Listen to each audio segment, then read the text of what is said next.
This is the Visual Blooper and Anachronism introduction from our 245 Digital Art and Media at Maricosta College. The goal of the first project is to have fun with whatever application that you chose to use for the semester. I really do want to focus on the fun part because I find that learning new technologies or new applications, especially when you feel like you can see it in your head right away, it can be really frustrating not being able to get from point A to point B or C or wherever, right? So the main thing I want you to do is become familiar with how the application works. I'll be providing some more tutorial videos on some of the free options like GIMP, Krita, and the paid options, which are the Adobe Photoshop in particular, and also Procreate. But those will come out in a little bit. I also want you to understand what the differences between the file formats are, when to use them, why they're there in the first place. I'll also talk about resolution, DPI, color modes, or at least color spaces that we'll be using. I'd like you to know how to save a file, retrieve a file, resize a file, and then post it to your website. So what do I mean by a blooper? So in this case, what I'm saying, and I'm kind of grabbing lots of different definitions here. It's an embarrassing public blunder, but it could also be a private, blunder, not X-rated, of course, or a representation of an ironic kind of public blunder. One could argue that memes are sometimes types of blunders or depictions of uncommon behavior or uncommon language. A note to all of you, please be mindful of the fact that we're in a public institution. We have many different ears and voices, and to try to keep things away from profanity and hate speech. The following images that I'm going to show you are from a website called Awkward Family Photos. It's really fun. Again, some of it may be unsuitable for younger, sensitive viewers, but it's the internet, and I just pulled some examples to give you an idea what I mean. A visual blooper can also be something that is moderately different than, say, now. So for example, part of the charm of the Awkward Family Photos site is that some of these photos are from the 70s or even the late 60s or even the 40s and 50s, and they, just by virtue of time passing on, they become kind of unique in their own way, and in some ways kind of funny. People also choose really strange ways to kind of arrange themselves or others in a portrait or in a group family of portrait. Sometimes there's just a happenstance accident and something just looks a little bit off, and the combination of that offness can make it kind of funny and really or creepy, however you want to interpret it. All these photos are not digitally altered in any way. They're just straight from the camera. And what's funny is that now you think, well, anybody could do this with Photoshop, but in fact these were done in real life, which also is part of the charm of these photos. But I thought I would show you some of the examples of kind of disjointed behaviors that you might find in different images or different family photos that might contribute to being a blooper. You don't have to do like a family photo for your blooper. You could do anything. It could be a game. It could be a race that you saw. It could be somebody at the beach. It could be anything. So I'll go through examples and show you. So I just wanted to show you these just by way of giving you some inspiration for quirky and kind of odd combinations of pictures.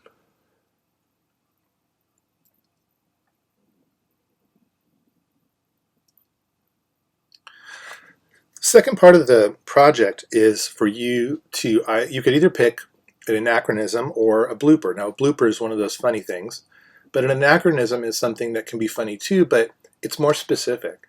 And an anachronism is a way of either saying something or creating something that is out of place in terms of chronology or time. For example, if you saw someone wearing a 1940s dress or a 1940s suit of some kind, it might seem a little bit anachronistic at perhaps like a rock concert, or who knows. But in any ways, there's a mismatch. There's something out of time. And so some of the work I wanted to show you, student work, is a little bit out of time, and also maybe out of context is another way of putting it. You can see here that this is an image of the Joker, Heath Ledger's representation of the Joker, and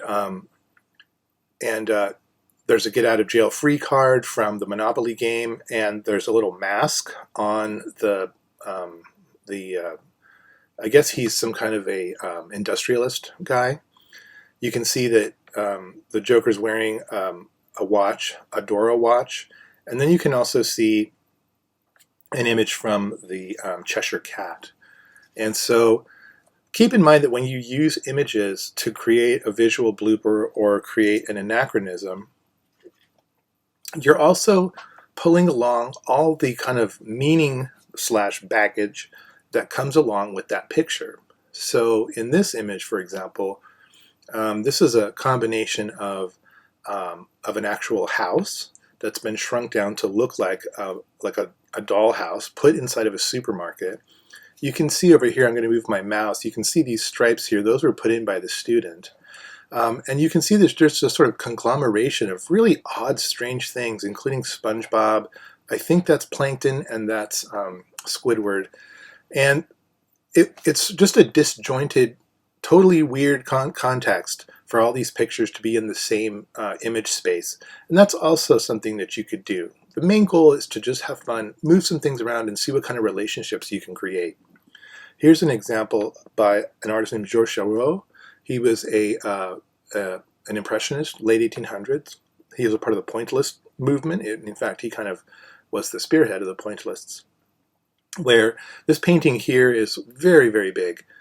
But this painting was, again, painted in the 19th century, and this student chose to use that kind of idyllic, old school this piece is called Le Grand Jatte, or a day at the park, where people are just hanging out, doing enjoying the sun.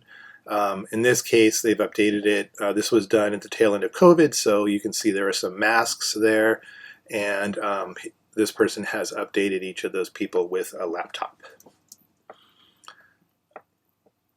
This is another famous painting of Americana, and you can see the alien face there blended in. Again, it's just silly. It doesn't have to be serious. This is an Edward Hopper painting from the 1940s, I think, and Hopper was known for these really kind of austere, mysterious types of cityscapes. A lot of it really depicted a lot of loneliness, and so in this image, Hopper's painting is of a woman looking at a flat screen TV with what looks like a melting glacier, and then the woman on the bed has her earphones on. She's sort of plugged in. She has a remote, and she has her smartphone there on the bed. And that's it. So have fun and look for more tutorials.